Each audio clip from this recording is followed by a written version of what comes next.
देख रहे हैं पत्रकामा न्यूज़। और आज मैं राजेश जी के यहाँ आया हुआ हूँ और इनका जो पुत्र है पॉलिटेक्निक में 144वां स्थान पूरे झारखंड में लाए हैं, जो इस पत्रकामा के लिए गौरव की बात है। और ये पूरे बधाई देने वाले का लगातार सिलसिला जारी है। और आपको बता दें कि आईटीआई में भी इनका 30वां स्थान है, जो पूरे झारखंड में है। तो ये हमारे लिए भी और हमारे क्षेत्र के लिए भी कहीं ना कहीं एक गौरव की बात है। और मैं बता दूं कि इनके पहले भी इनका मैंने कवरेज किया था। मैट्रिक में भी काफ़ी अच्छा स्थान लाया था। स्कूल में इन्होंने प्रथम स्थान हासिल किया था। तो आइए हम बात करते हैं और इनसे जानकारी प्राप्त करते हैं कि इन्होंने कैसे अच्छा स्थान हासिल किया। क्या नाम हुआ आपका? सबको पहले राधे राधे। मेरा नाम पिंटू कुमार उर्फ मोहित है। मैं पथरगामा प्रखंड के लखनपहाड़ी पंचायत के लखनपहाड़ी गांव का रहने वाला हूं। मेरा 10th में जो है मैंने पूरे स्कूल में फर्स्ट रैंक लाया था, जिसमें मेरे 90.80 मार्क्स थे।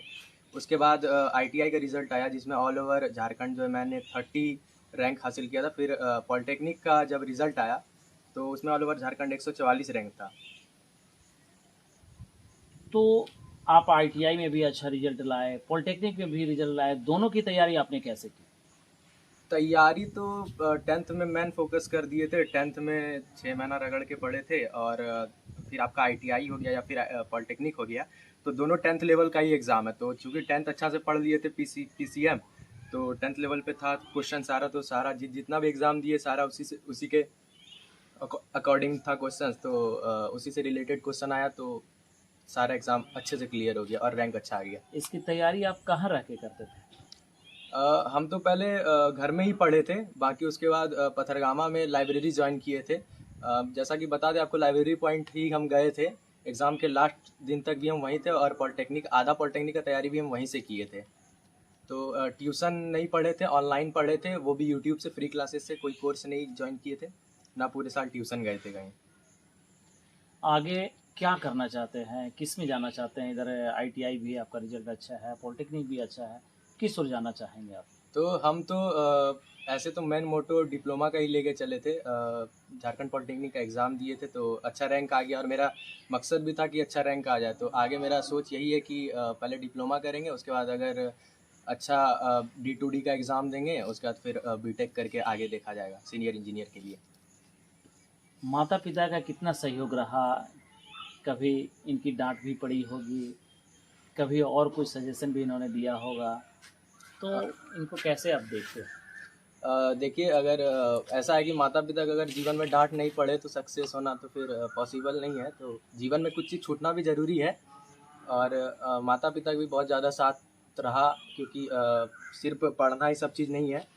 आपको जैसे कि पेरेंट्स सपोर्ट अगर करते हैं तो ही आप फ्यूचर में कुछ बढ़िया कर सकते हैं या अपना फ्यूचर डेवलप कर सकते हैं। बिना पेरेंट्स सपोर्ट के पॉसिबल नहीं है। जानकारी मिल रही है मुझे कि काफ़ी ज़्यादा गांव के सामाजिक कार्यों में भी भागीदारी आप निभाते हैं। जैसे किसी प्रकार का पूजा हो या किसी के घर में शादी समारोह हो, श्राद्ध कर्म हो, सभी में जाकर आप अच्छी हिस्सेदारी निभाते हैं और उसके बावजूद भी आप तैयारी करते हैं। तो ये कैसे होता है? सबसे पहले तो अभी के टाइम पे कुछ पेरेंट्स हो गए या कुछ फैमिली वाले हो गए जो गांव के या फिर कहीं के भी हैं, तो वो ऐसा सोचते हैं कि अगर आप सोशल वर्क्स पे अगर आप ध्यान दे रहे हैं, मतलब कहने का मतलब अगर छठ पूजा, सरस्वती पूजा जैसे आप त्यौहार में अगर चंदा उठा रहे हैं या फिर योगदान कर रहे हैं, और अगर आप शादी वादी कहीं पर भी जाकर अगर योगदान कर रहे हैं या फुल टाइम आप बाहर हैं, ठीक है, तो आप अगर पढ़ाई के रास्ते से भटक रहे हैं, तो ऐसा कुछ नहीं है। मैं मतलब खुद 100% अपना किसी भी शादी फंक्शन या फेस्टिवल में अपना 100% देता था, योगदान करता था। और मैं मतलब मैक्सिमम टाइम घर से बाहर ही रहता था। तो ऐसा नहीं है कि अगर आप बाहर हैं तो या फिर आप योगदान कर रहे हैं तो आप अच्छा नहीं कर सकते पढ़ाई में। तो आपके सामने मैं एग्जाम्पल हूँ सारे चीज़ों का। मैं यही कहूँगा कि पेरेंट्स को कि बच्चे को रोकने के लिए नहीं, बस पढ़ाई के टाइम पे पढ़ाई ज़रूरी है, बाकी आप क्या करते हैं डजेंट मैटर। मतलब ये है कि पढ़ाई के समय में पूरी लगन से आप हाँ। पढ़ाई करें, बाकी बात कुछ भी कार्य करें वो मायने नहीं रखता है। और हाँ, और लाइफ में एक चीज़ याद रखिएगा कि अगर जैसे मैं 10th में हूँ, तो अभी भी ऐसा बहुत सारा कंडीशन होता है जिसमें मैं 5th क्लास 6th क्लास के क्वेश्चंस नहीं बना पाता हूँ। तो ऐसे चीज़ों को लेकर डिमोटिवेट नहीं होना है, क्योंकि we are always a learner. हम लोग हमेशा जो है ना सीखते हैं, चीज़ों को हमेशा सीखते हैं। तो कभी भी इन चीज़ों को लेकर डिमोटिवेट नहीं हो जाएगा, क्योंकि बहुत सारे सीनियर्स भी ऐसे होते हैं जो आपके एकेडमिक्स को लेके बहुत कुछ नहीं जानते हैं। तो ऐसा कभी भी नहीं सोचना कि अगर आप कुछ नहीं जान रहे हैं तो आप खराब हैं या डिमोटिवेट नहीं होना है। आपको हमेशा इच्छुक बनना है किसी भी चीज़ को जानने के लिए। पॉजिटिव थिंक लेके चलना होगा, आगे बढ़ना होगा, तो कहीं ना कहीं बेहतर रिजल्ट प्राप्त हाँ होगा। हाँ हाँ। देखिए सबसे पहले ये बोलेंगे कि अभी का जो जनरेशन है, जैसे कि मैक्सिमम टाइम फोन पे या घुसा ही रहता है या अदर एक्टिविटी करता है या जो भी करता रहे, ठीक है। तो उन सब के लिए एक ही बात कहेंगे कि अपना एक गोल सेट करो, फ्यूचर का गोल जो कि आपको करना है, ठीक है। मैंने 8-9 में ही सोचा था कि मेरे को डिप्लोमा करना है, तो मैंने एग्ज़ाम दिया, उसके लिए प्रिपरेशन की। तो आप लोग यही मतलब करना कि जैसे मैं अपना अगर एग्जांपल दूं तो मैं सोशल मीडिया में 100% हूँ। मेरा यूट्यूब में ब्लॉग चैनल है, मैं मतलब सारा काम करता हूँ जो कि आज का जनरेशन करता है, बट उसके साथ आपको पढ़ाई करना है। आपको एक अपना एम बना के चलना है कि बस पढ़ाई करना है और करते रहना। आप कोई मैटर नहीं करता आप कितने घंटे पढ़ रहे हो, बस डेली पढ़ो, डिसिप्लिन में पढ़ो, 1 घंटा ही पढ़ो, लेकिन डेली डेली पढ़ो। यही आज के यूथ के लिए सबसे बड़ा चीज़ है, क्योंकि आज का यूथ जो है डिसिप्लिन नहीं बना पाता है, और आपको बनाना होगा अगर आपको अपना फ्यूचर ब्राइट चाहिए तो।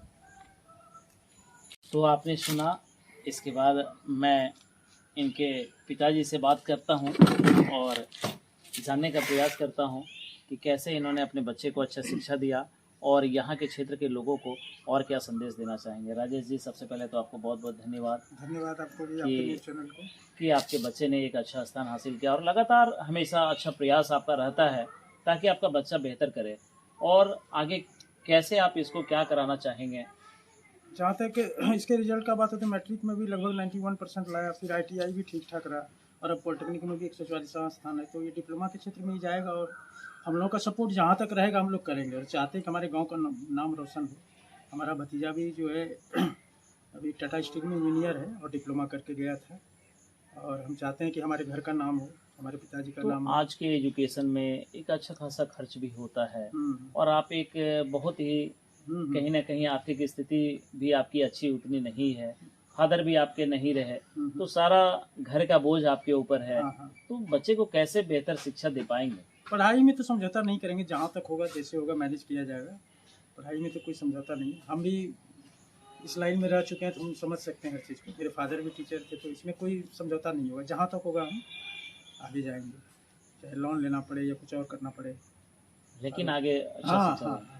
क्या क्षेत्र के लोगों को, यहाँ के लोगों को और कुछ संदेश आप देना चाहेंगे कि अपने बच्चों के लिए कैसे क्या करें, नहीं करें? बस संदेश यही देना चाहें कि बिना मेहनत के कुछ नहीं होता है। मेहनत कीजिए, जम के पढ़ाई कीजिए, और रिजल्ट आपको मिलेगा। इतना है, जम के मेहनत कीजिए, रिजल्ट मिलना ही है। आइए माँ से भी बात कराता हूँ और कुछ पूछते हैं। चलिए, आपको तो सबसे पहले धन्यवाद कि एक आप एक गृहिणी हैं और एक बच्चे को अच्छा शिक्षा दिए। आज आपको भी खुशी हो रही होगी कि अच्छा रिजल्ट बेहतर प्राप्त किया है। और बच्चे के लिए क्या सोचे हैं आगे? आगे आजकल का तो बच्चा अपनी सोच लेता है, समझदार होता है, वो खुद अपना भविष्य तय करता है। बाकी ये अपना मेहनत से ही आगे बढ़ा है। हाँ।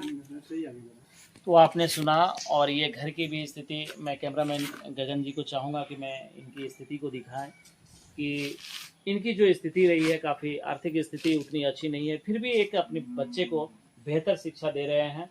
और ये सभी लोगों से कहेंगे कि ऐसे ही अपने बच्चे को शिक्षा दें, ताकि शिक्षा के माध्यम से ही अपने घर की स्थिति को सुधारा जा सकता है, अपने परिवार की स्थिति को सुधारा जा सकता है।